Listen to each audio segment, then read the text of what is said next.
Thanks everybody, Betty, and ahead of time, thank you for putting up with this 6-hour episode of comparing plaster assemblies and systems.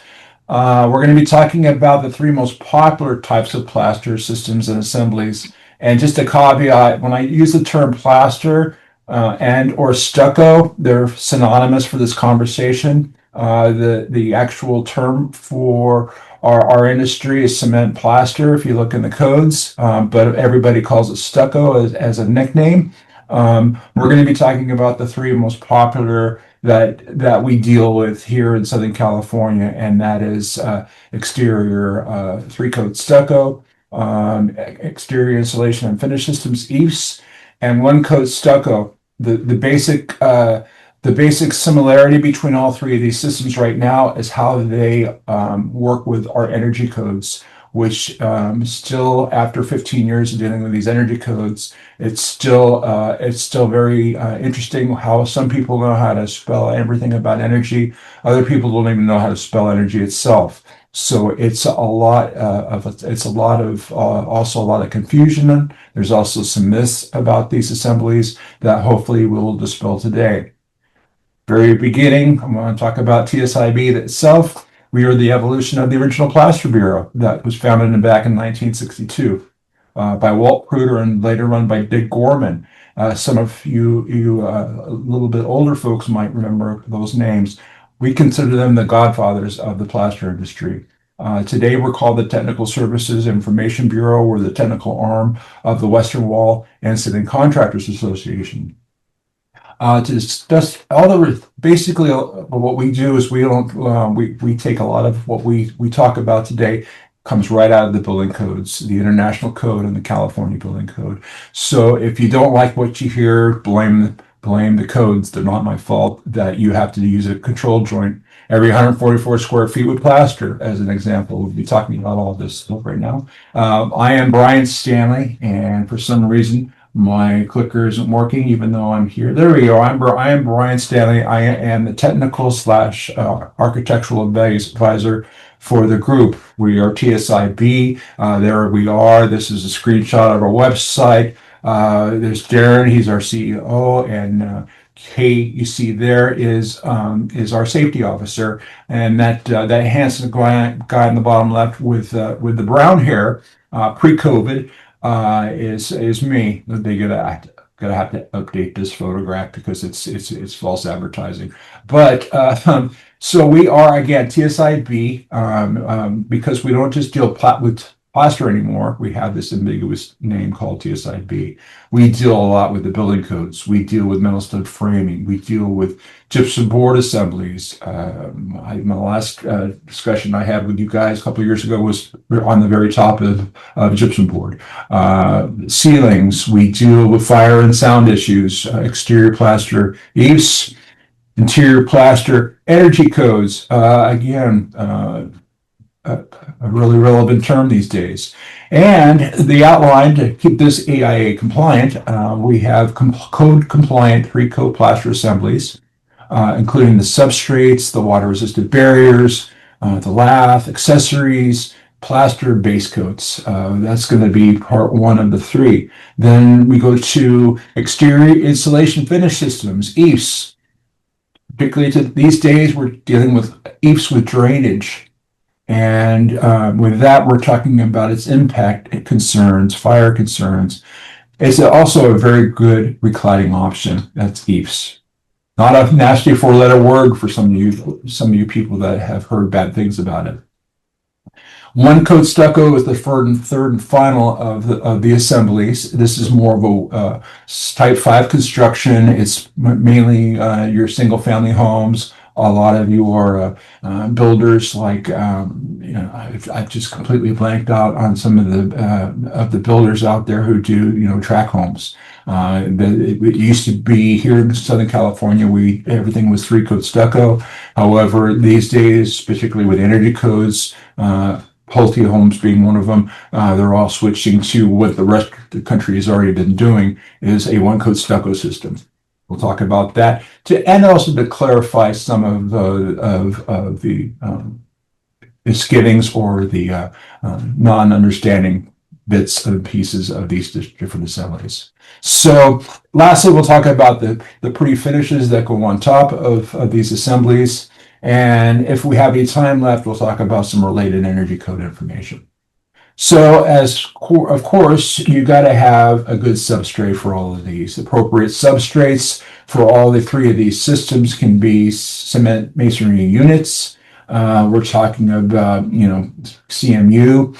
Probably what's used more than anything else when we're doing with these types of assemblies is sheathings, either wood-based sheathing or was wood, which we affectionately call it. That would be your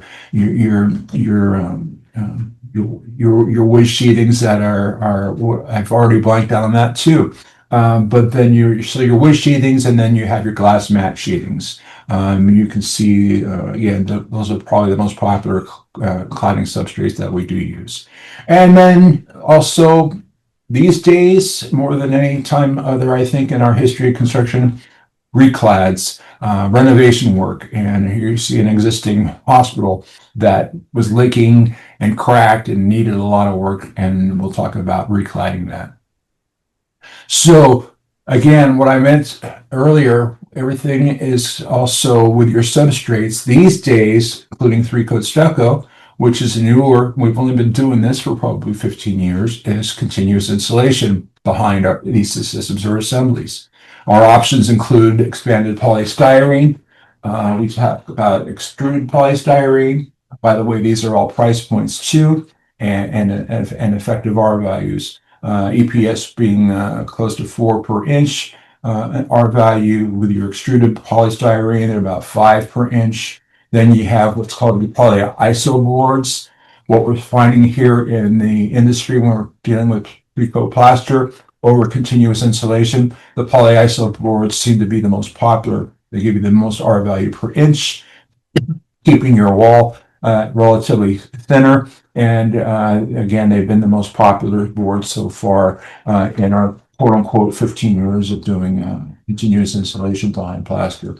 Lastly now, which is getting a lot of attention or steam, is our stone wool insulation or our mineral wool products. These are basically the only continuous insulation products out there that are completely non-combustible. So in the era now, when we're doing something like the Palisades fire, that this might be the best way to go, dealing with stone wool insulation and mineral wool products. They do have their pluses, and they also have their minuses. They don't give you quite the R value that the polyiso board gives you. It's closer to the EPS board, but the plus is it is fully combustible. Now, we don't necessarily recommend this for all types of processes because sometimes, because it is a semi-rigid product and it is not quote-unquote recognized by our ASTM standards as an acceptable substrate for plaster, that's another 20-minute conversation by itself. If you want more, let me know. But keep it in mind, the stone wool insulation is a growing option. The water-resistant barrier. This is going to be applicable for all three systems. Our basis of design for 3-coat plaster is grade D building paper.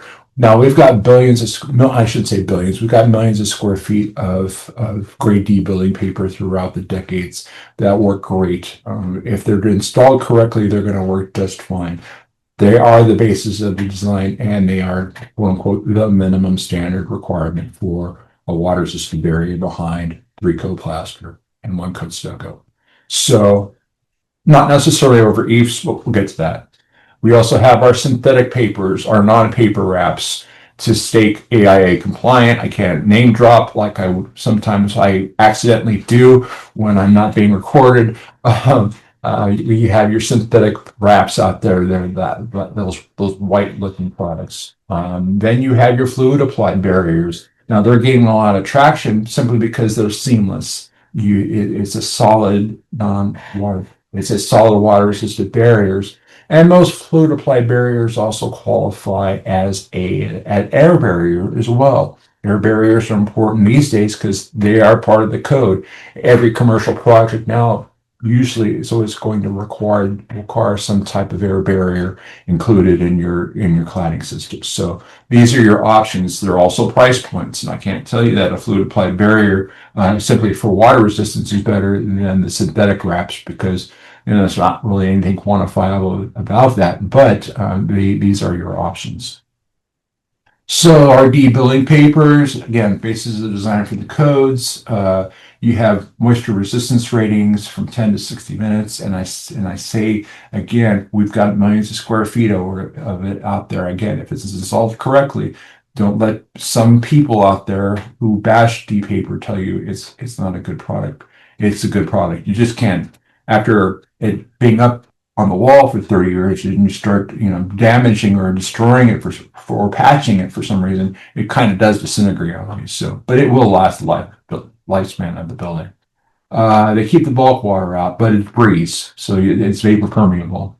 It's also UV resistant only for about 30 days. So maybe it wouldn't be the best thing if you have long delays in your project. Your synthetic papers or your wraps are an equal to grade D paper, and they are good because they also, a lot of them have what's called an engineered drainage plane, which we'll be talking about in a minute.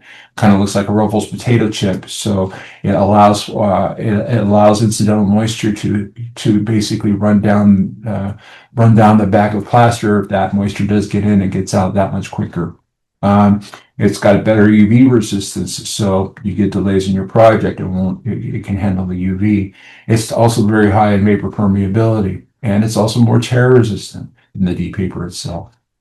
It also comes, like I said before, with an engineered drainage plane. Your fluid applied barriers, again, the great thing about these is they're seamless. They can be trowel applied, they can be spray applied, they can be put on with a paintbrush, although I don't think that's very cost effective. You still can do that. So these are your options. Like I said before, I'm not going to tell you that they're better or worse. They do the job. Up until, and I'm not going to read all of this, and there's not going to be any quiz or anything, but simply what I'm going to be talking about here is prior to the 2021-22 codes, it was pretty standard that we were going to always use 2 layers of grade D paper behind the 3-coat plaster when we were using wood-based sheathing. That was always a requirement since the 70s.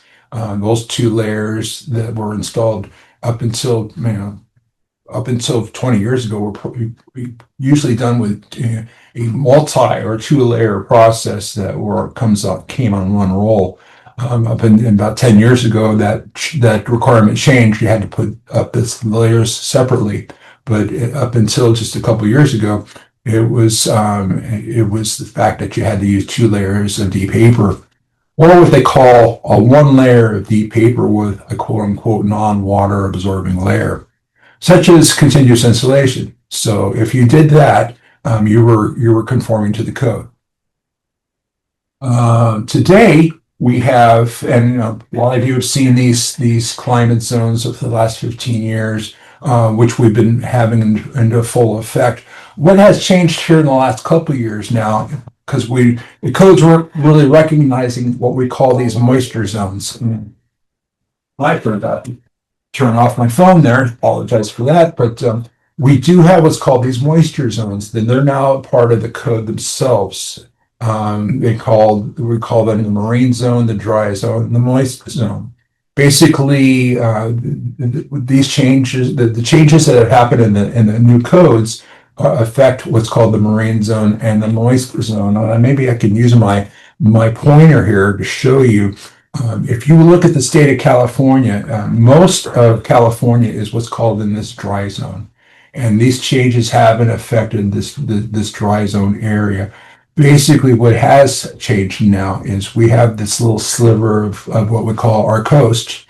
This is a national climate zone map, which if you look at it, you look very carefully, this moist marine zone stops right here about Santa Barbara. California, of course, we're special, and we have our own requirements. And the California code requirement shows that this marine zone goes all the way down to the coast of down to Baja.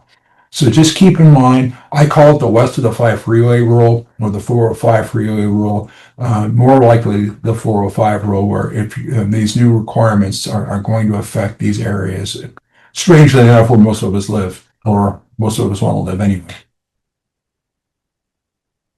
And this also has changed this last cycle of January 1st of this year. It used to be these new requirements were specifically over wood-based sheathing.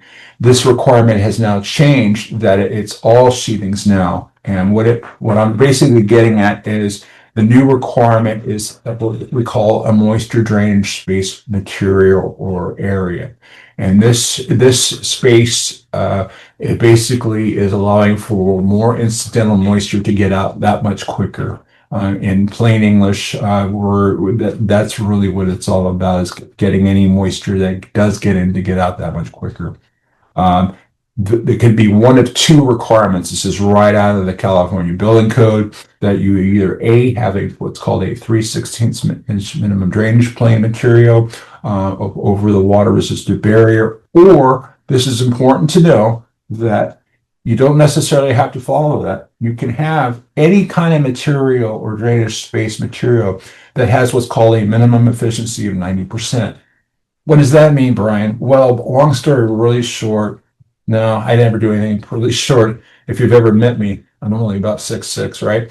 So we've got this 90% energy efficiency rule. And what it does is they can test materials, and basically they have to have, I'll try to be as quick as possible. They basically put a couple gallons of water to the top of a mock-up, and hopefully in an hour or so, they collect 90% of that water from the back plane of the plaster that drips out down the bottom. And if it can qualify for this 90% drainage efficiency, it can be a water resistant barrier that happens to have this type of efficiency. You can also have different types of sheathings that, if they drain this well, they are considered, they meet this drainage efficiency board. So you don't automatically have to use more materials just to satisfy this drainage function. I only say that because we're just trying to keep our costs down. If you've ever dealt with plaster, you usually use pre-coat plaster because it's affordable. And unfortunately, with a lot of these changes, it hasn't made the plaster or stucco the most affordable option anymore. So we're still trying to figure out ways to keep it down. Quality installation is key. Like I said, day paper, I'm not here to promote it. I'm just telling you that it works. This is a project that was built in the early 70s. If you notice, the D paper here is called gun grade. That's how I know it was built in the 70s, because we haven't called D paper gun grade paper since the 70s. And because we spray the material on the wall, and that's why it's called gun grade.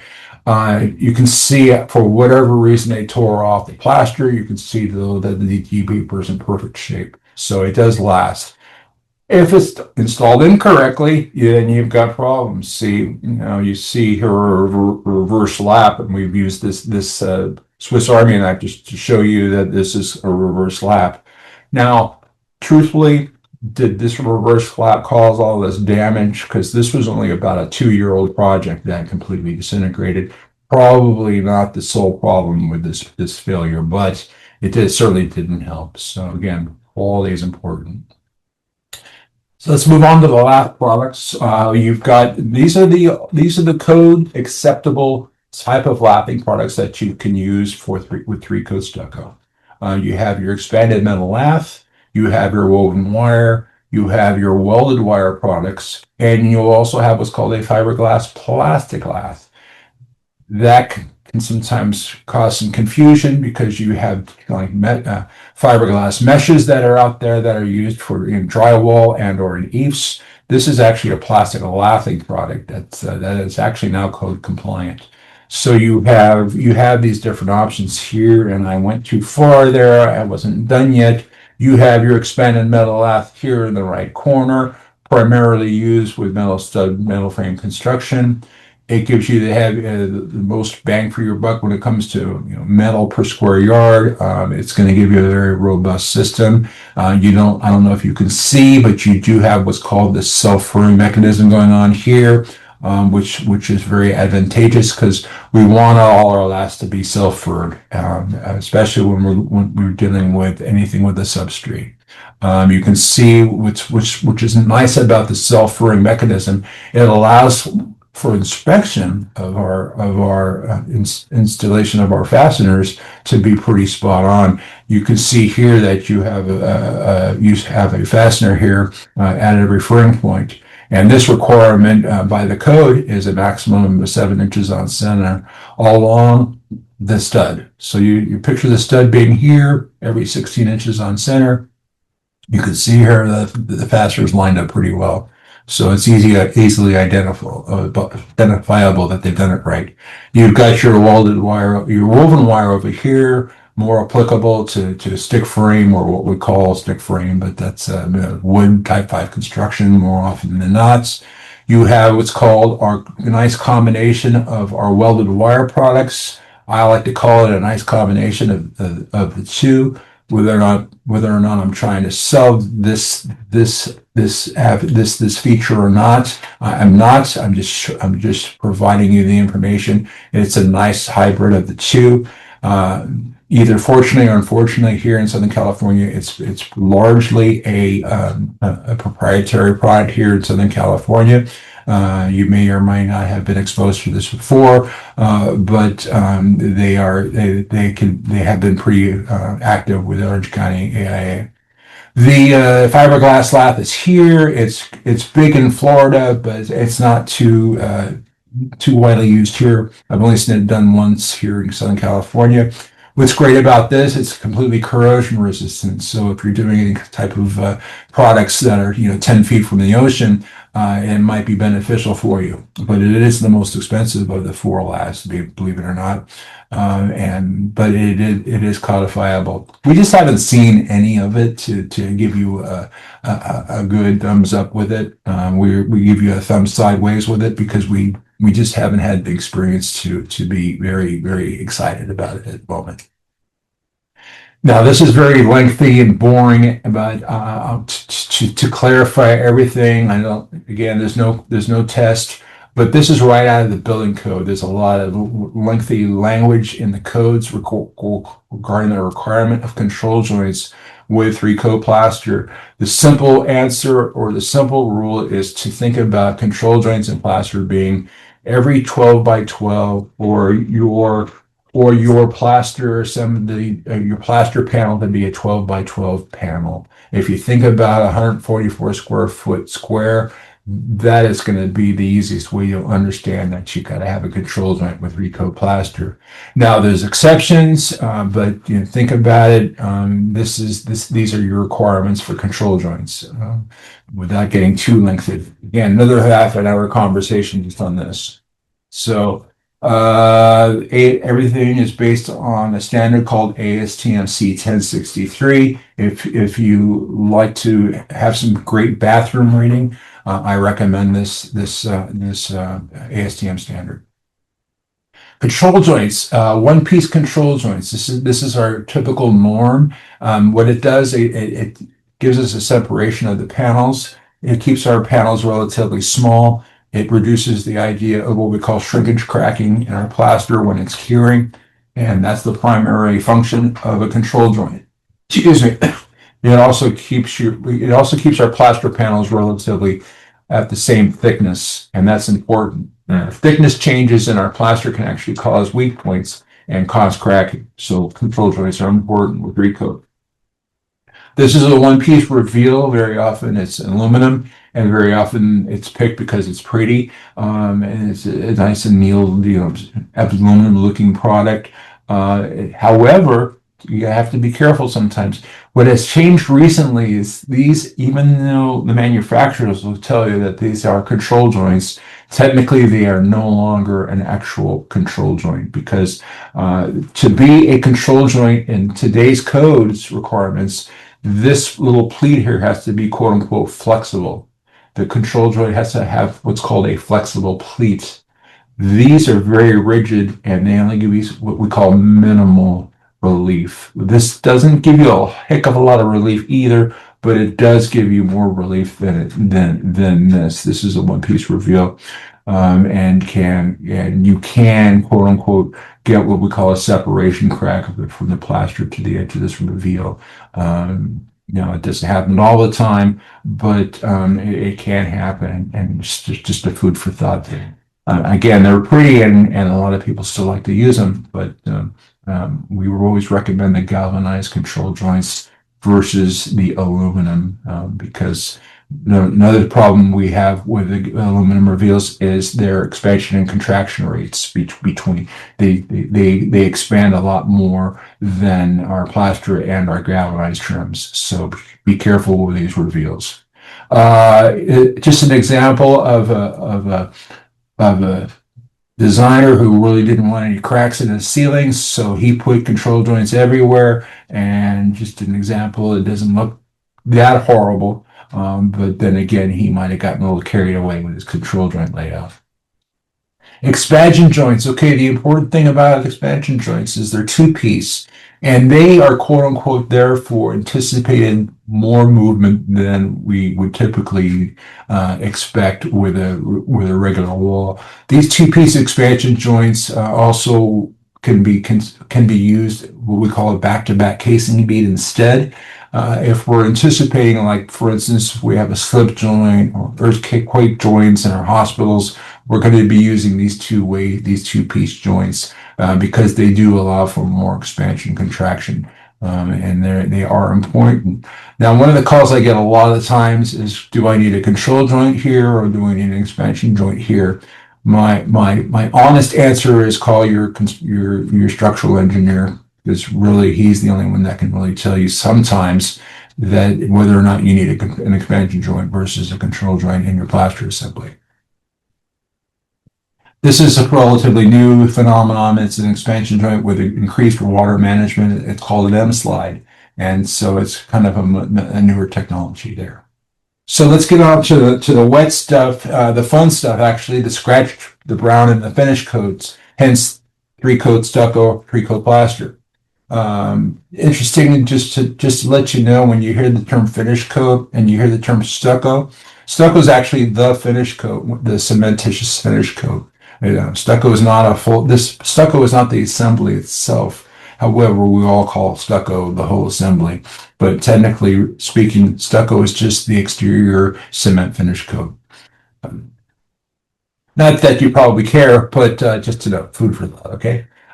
So we got our plaster scratch coat that goes on 3/8 of an inch thick. In this application, it's usually gun applied or machine applied. This is the way of the world these days. Nobody really does it by hand anymore. I just had my own home done, not just, but just a small little house, and they use the machine on the whole thing, no hand application whatsoever. But I digress. Back to this plaster scratch coat, goes on 3/8 of an inch. This is how it gets its nomenclature, the plaster scratch, because what they do is they take a tool in horizontal ribbons, and what they're doing is they're allowing a nice mechanical key opportunity for the next coat to go on, the brown coat. Typically, they will moist cure this for 48 hours, although there are exceptions to moist curing a plaster scratch coat. But keep in mind, ordinarily, you're going to moist cure this for 48 hours. You're going to come back with that brown coat, goes back on a 3/8 of an inch, and they're going to try to rod it flat to a tolerance of 1/4 inch and 10 feet. Now, the code actually says 1/4 inch and 5 feet. We usually say 1/4 inch and 10 feet. There are some specs we see out there that actually call out a finished wall to be an 1/8 inch and 10 feet. But that's really kind of unreasonable when we're dealing with a hand-applied product. We do see more often than not where we'll see a tolerance of, excuse me a second, I got a cough. Apologize for that. We do specs that show an 1/8 inch and 10 feet. That's really unreasonable. Only because the process of a hand-applied product makes it very difficult to achieve that. Back to moist curing, that scratch coat goes. It's a moist cure for 48 hours. I show you with a Hudson sprayer because it's not a total dousing of the wall. We come back with the brown coat and we moist cure that again for 48 hours. Now, then we let it sit for an additional 5 days. This is the code minimum. If you can allow that brown coat to sit longer than 5 days, you're doing it up to 10 days. Now that's a price point. The longer you take, the more expensive it gets because, it's all about time is money, right?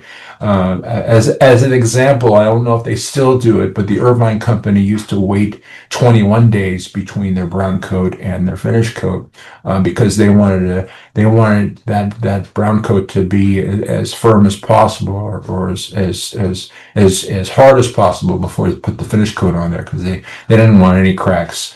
And another thing about Donald Brent is he does not like control joints. He doesn't like the look of control joints. So you'll very often see a lot of quote unquote illegal, and that's not illegal because you got a lot of money. You can actually do other things to the plaster to make it more crack resistant, and get away with using less control joints or no control joints at all.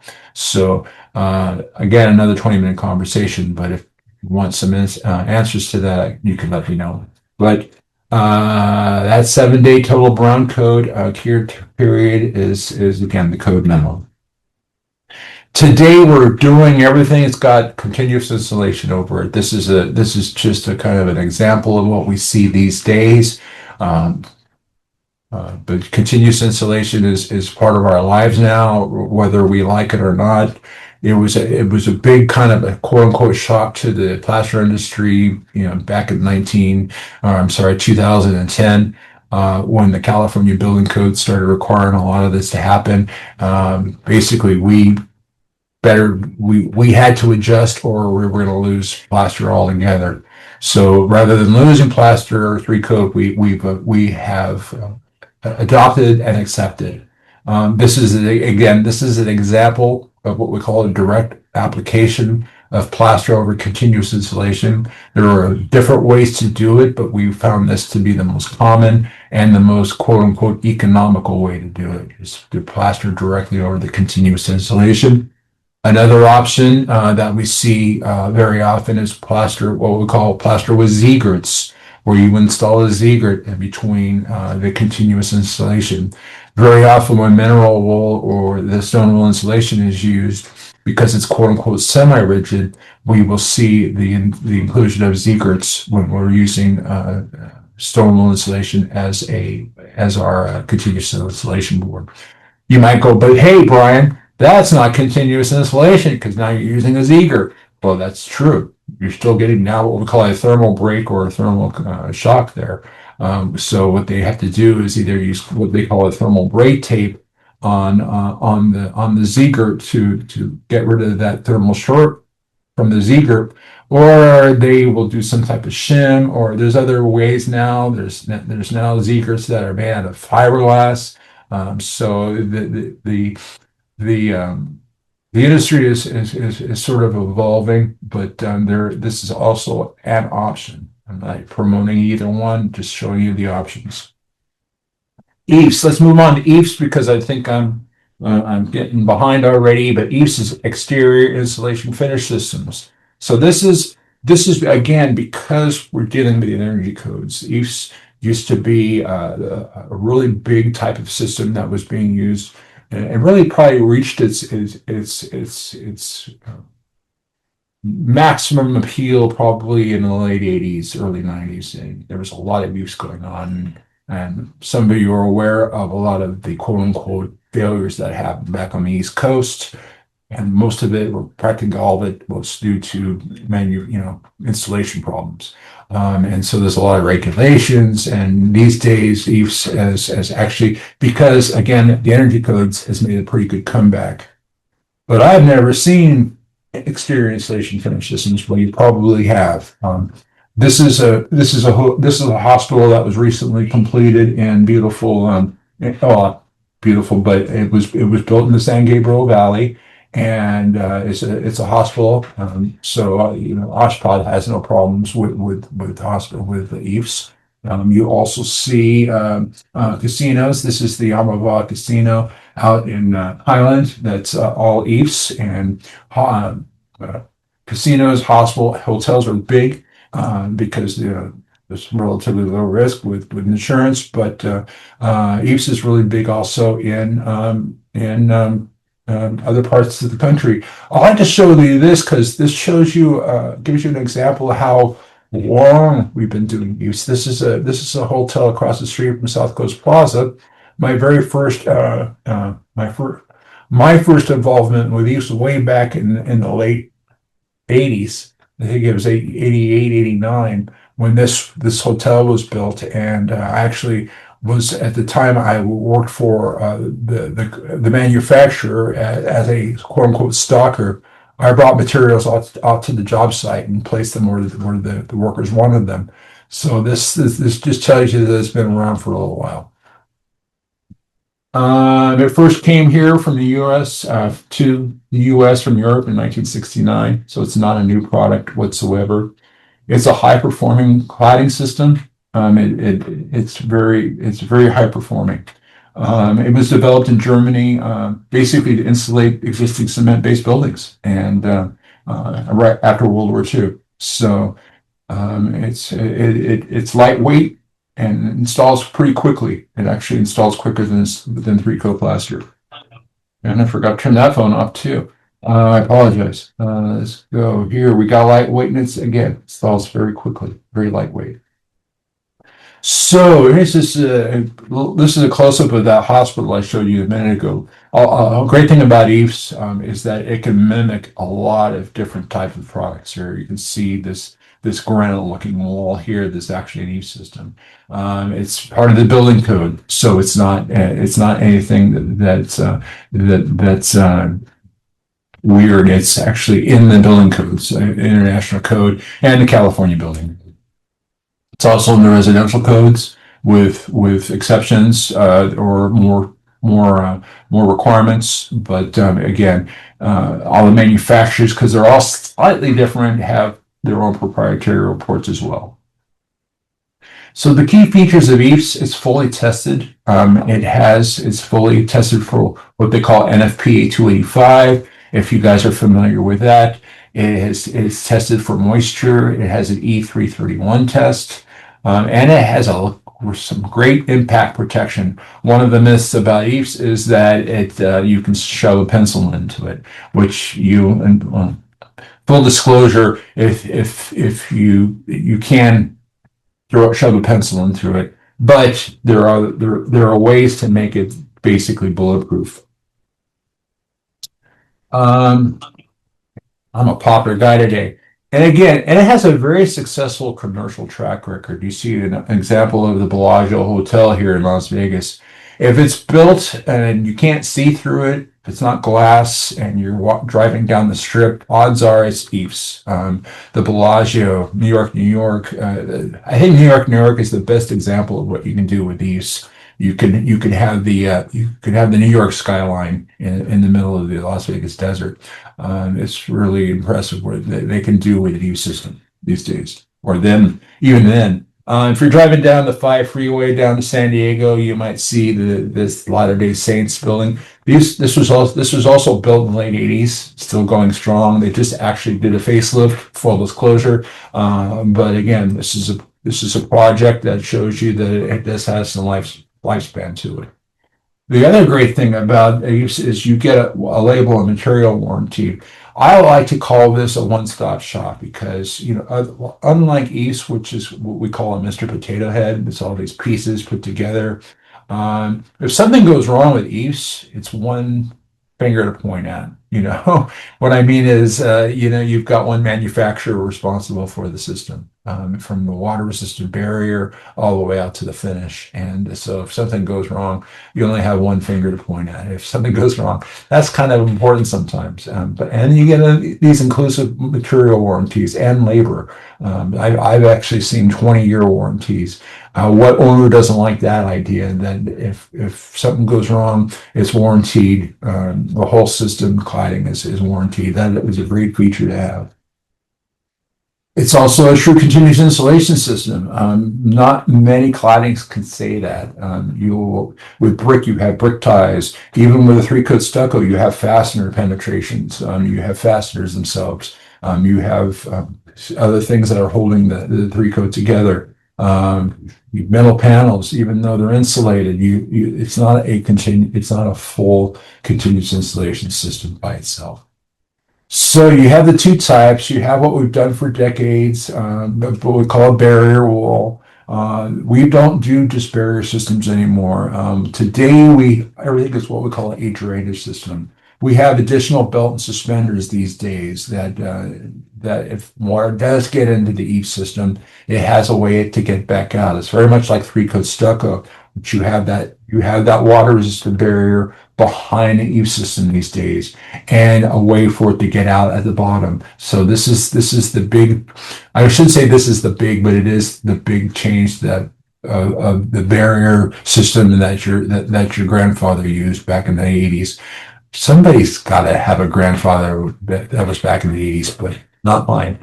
Anyway, well, I'm digressing again. Just know that these days, everything is EIFS with drainage. 99% of all the EIFS we do is drainage. As a picture of a barrier system, but we don't do that anymore. We have a drainage system. What we're doing is we have a water-resistant barrier behind it. Usually it's always liquid applied. It's also an air barrier too. So you're meeting that air barrier requirement with EIFS. And again, you're allowing the moisture to get up. Some type of proprietary weave component that we haven't shown you here because the manufacturers have different ways of doing it. The water-resistant barrier, it's always going to be a water-resistant barrier that's liquid applied, usually, not usually, but always manufactured by the manufacturer of the EIFS. So again, something goes wrong, you've got one warranty that's covering everything. Expanded polystyrene is usually the preferred choice with EIFS because it has the most flexibility with a relatively high R value. Great thing about EIFS is it doesn't crack. It's unlike three-coat where you have shrinkage cracking or you have cracking by some type of movement in the building. Cracks are unfortunately a common occurrence, whereas with EIFS, you get very little cracking. If you get cracking with EIFS, it's probably something that's pretty extreme that's happening to your building, i.e. an 8.0 earthquake. But EIFS is relatively very crack resistant because to a basic huge degree because of this expanded polystyrene board, along with the insulation board, with the base coats that are used, the meshes that are used, the acrylic finishes that are used. We're also seeing more and more stone wool insulation being used because you can call EIFS now a truly non-combustible system now if you're using stone wool insulation. We're seeing some more of this being done. As an example, I don't know I guess that's not proprietary. Mickey Mouse does not like combustible materials in his park. So he has not liked to use EIFS for a while. Now, because of stone wool insulation, he is now saying, "Okay, I'll use EIFS now, providing it's stone wool insulation." So we're starting to see more and more of this being used with EIFS. This is a common practice with insulation. It's easily applied to the wall. And I guarantee it, when it sticks to the wall, it sticks like grim death. You cannot, after a couple days, you can't pull this board off the wall without destroying the board itself. It is very darn tough to get off. So it's very, very, when you think, oh, they're gluing it on the wall, that's not very strong, but it's very, very strong. So The base coat, I'm not going to bore you with it. It's just basically a lot of glue and some sand and some polymers, and it's great because it's really flexible. So it's crack resistant. And what they do is they add what's called a reinforcing mesh. That's where we get that mesh and that lath all kind of confused. But this is a nominal 4.5 ounce mesh that's installed embedded into that wet base coat once the base coat is put on the wall. And for fire rating issues and also for impact protection and safety for the board itself, all exposed form is covered with this base coat material, again, for fire and for protection. The meshes, we have different types of meshes, different gauges of meshes, which gauges the thickness of the base coat. It comes in a variety of weights from a standard 4 ounce mesh all the way up to a 20 ounce mesh. Now, a lot of what I've heard about EIFS or EIFS, it's called EIFS, by the way, it's not EIFS or IFS. And I used to be a stickler with me, but it's not anymore. Some people told me to get over it. So if you want to call it EIFS, you call it EIFS. Call it whatever you want. Just don't call it crap, okay? Am I allowed to say that? So anyway, we got our variety of meshes here from 4 to 20 ounce meshes. And what this does is it increases your impact resistance. Now, I'll give you an example of what I'm talking about here. I don't know if we've got the volume up or not, but this is an example of using the high impact mesh will give you a lot of impact resistance.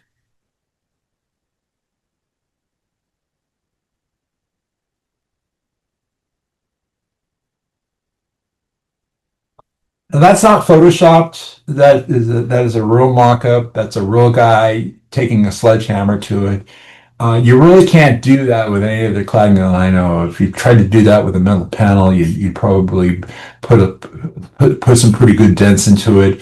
You can't do that with plaster because it will crack. That's really the only system I think that you can get away with that. You even kind of doing well. I guess you could do. Yeah, you could hit a sledgehammer to concrete. I actually take that back, don't I?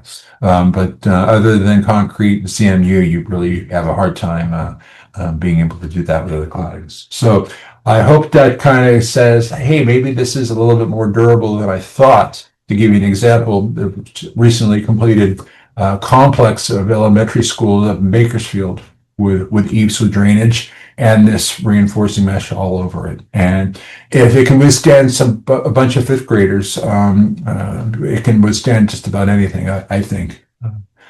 Having 3 kids, I know that fifth graders can be a bit difficult. So anyway, moving on. Fire issues as well. You've got our fire issues. They won't add or detract from the assembly.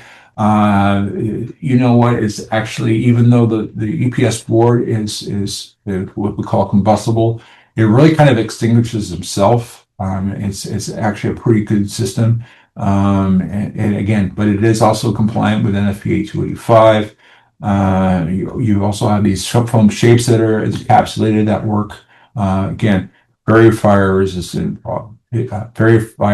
resistant assembly. The only problem sometimes is illegal use of using polyurethane foam products that are highly flammable. As an example, we had this problem with the Monte Carlo Hotel about 15 years ago, where it caught on fire. When all was said and done, it was found out that they actually had used illegal polyurethane foam shapes. Everybody thought, oh, it's the EIFS on fire. It was not the EIFS on fire. It was the polyurethane foam shapes that caught.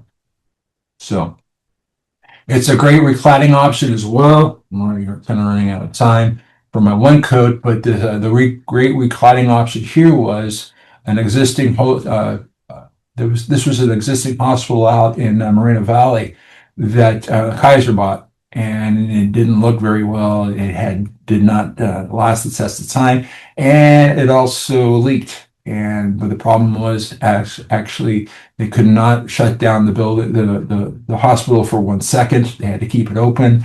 and they had an issue with how they're going to demolish all this stuff at the same time with very limited resources and space to do any kind of demolition work.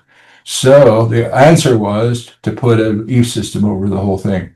They kept the existing cladding in place and put an EIFS system over it, and it worked out great. It solved the water resistance. It solved the leaking. It prettied up the building, and they didn't have to close the hospital down for one day. You might see it in progress up over here, up the top here, but that's a pretty good idea of doing some renovation work. So keep that in mind. EMA is an EIFS Industry Members Association, very active nationally, promoting the system as a whole. I just got back from Washington, D.C., where I was part of a group that were promoting this to our local representatives and that represent California. And what we wanted to do was show the energy benefits of EIFS. Also, there's a lot of work. There's a lot of plants here open locally here in California that have a lot of jobs that are related to the industry. So this is a great resource. They're called EMA, and look them up. It's EMA.com, and they do have some great resources and some great examples. Let's move on to the one-coat stucco systems before we get to finishes themselves. Now, if you're doing any kind of residential work, single-family homes, etc., I wouldn't say custom homes, but one-coat stucco is a great choice because it's a nice, for lack of a better term, cross between EIFS and three-coat. Why is it called one-coat system? Because the scratch coat and the brown coat are now just a base coat or just a one-coat. It's still a two-coat system, hence kind of the clarification needed because it's still two coats. It's a one-coat, a base coat, and a finish coat. This usually, continuous installation is usually part of the assembly. You have the water-resistant barrier, but what's great about the one-coat stucco, it's a few things. Number one, it's a blend of additives, fibers. The base coat goes on 3/8 of an inch to a half-inch thick, and it's a great option again for single-family residential construction. It's been around since the 70s, so it's not something brand new. Again, we just haven't all of a sudden invented this stuff. It's been around since the 70s when we had the big energy crisis of the 70s. That's the reason why it was invented, because of that issue. It's faster. It's only got one base coat than three-coat stucco. You don't have to moisture like you do with three-coat stucco, so it goes up quicker. It's also the basis of design for the California Energy Code. So if you're dealing with any opaque wall language in the energy codes, they refer back to one-coat stucco, again, as the basis of design for opaque walls. So it does have its negatives. It's less tensile strength, less impact resistance than the three-coat plaster. You certainly can't take a sledgehammer to it like you did with that EIFS panel. And then there's less room for error too, because you only got that smaller thickness of base coat. So if you've got any discrepancies in your substrate, they're going to telegraph through. So that's one thing to think about. Specification recommendations. This is specifically for your spec writers. And these are my personal recommendations, being in this industry for more than a couple of years now and dealing with other parts of the country. I would always recommend specifying a half-inch base coat instead of a manufacturer's minimum of 3/8 of the coat. Trust me, that eighth-inch difference makes a heck of a difference aesthetically speaking. You can always reach out to me if you want any additional questions about it. How do you specify a half-inch base coat? You make sure that all your accessories, they're set for half-inch base coat. We call these accessories, or they're accessory grounds. If you specify half-inch quote-unquote grounds for your accessories, that ensures that you have to have a half-inch base coat. So that's kind of important. It's also generally not recommended for smooth finish, again, because it doesn't have any room for error. But most one coat is smooth, only because that's the desired look. So finishes. Let's get on the finishes and close this up. We do have a great brochure online that's a free download on our TSIB website. This is probably the fifth generation of this booklet here. This is our plaster textures and acrylic finishes brochure. I'll try to keep this really quick, but it is available again on our website. The inclusion on this version was we now include acrylic finishes. Excuse me. It has all these different texture examples of textures throughout the ages, and it gives you some nicknames too. It helps you properly specify what textures you're looking for, from dash finishes to sand fine finishes, troweled smooth finishes. This gives you an opportunity of what it looks like on the inside. You also have some kind of your artisan style finishes here as well. Moving on to acrylic finishes, they used to be just really a basic texture. They've come a long way since our original design of just having these sand fine finishes. The great thing about acrylics is, and again, in price point, they are more expensive than your cement finishes. But the great thing about is you can have unlimited color selection. If you have a paint color, basically any paint color you want can be done in an acrylic finish versus a cement stucco finish where you do have a lot of limitations on how much pigment you can use in cement finishes. Acrylic finishes, anything you want, you can do. Like I said, an unlimited color selection. So it again, though, is considered an upgrade. It has a little bit more crack resistance than a cement finish. Now, back in the day, they used to promote that it had a lot of crack resistance, but really it doesn't have that much crack resistance versus cement finishes. Just so you know. I'm trying not to whisper. I'm sounding like somebody else I know. Moving on, acrylic finish options. You can do a lot of fun things with acrylic finishes. You can do this model patina look that they did out at the Lucas complex at USC. You can even knock off metal panels with it. This is actually not a metal panel, but a cement. This is actually no, nothing cement. It's actually what they call a metallic acrylic finish coat over plaster. And this was a Kaiser Hospital out in out in the valley, and the architect himself told me they saved 40% switching from 3-coat plaster with this acrylic metallic finish coat. They saved 40%, or the owner saved 40%, switching from metal panels to acrylic. I guarantee it wasn't the cheapest stucco wall ever made, but it was still cheaper than metallic, than your metal panels. And it had continuous insulation behind it as well. So it's met the energy codes. The energy codes themselves, I'm just going to leave you with this slide here. This is a great resource. It's a free resource. It's energy.ca.gov if you want more information on the energy codes and how you can be energy code compliant. I know that I'm out of time, but I wanted to leave you with this. And I do want to jump to my last slide, which is important to know. I have all this fun stuff to show you, but I'm out of time. But I wanted to show you, this is a snippet of our website. We have all of these free technical bulletins on our website, anywhere from white disc plaster crack to repair methods to finishes. Please take advantage of all of our free resources that I have at tsib.org. And I wanted to say really quick thank you for your time, and thank you for staying awake if you're still awake. That's my website. That's my email address. Thank you. Hey, Brian, you do have a question in chat. One coat plaster application, I've called it EIFS my whole life. This is always going to be that way. Will meet requirements in higher fire zones, VHF/HSZ/WI ? So for that, so a lot of the fire zone issues are that you have to use all non-combustible products. So it can be difficult. Because the problem is you have to use some type of continuous insulation these days, but life safety and fire are always going to trump the energy code requirements.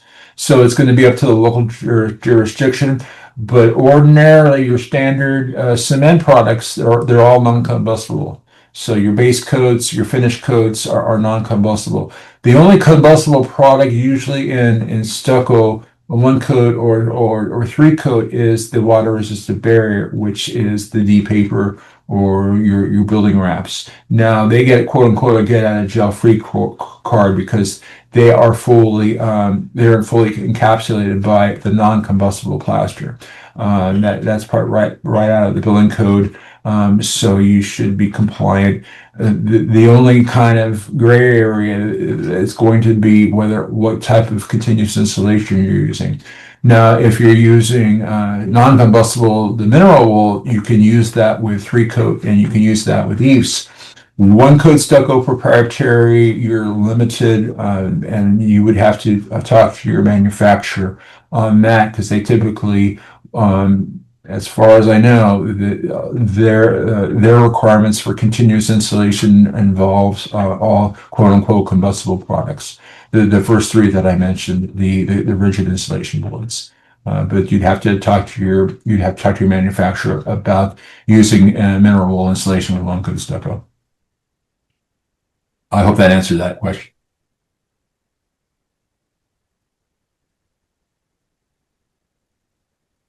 That is the only question I am seeing. Excellent job, Brian. Thank you so much.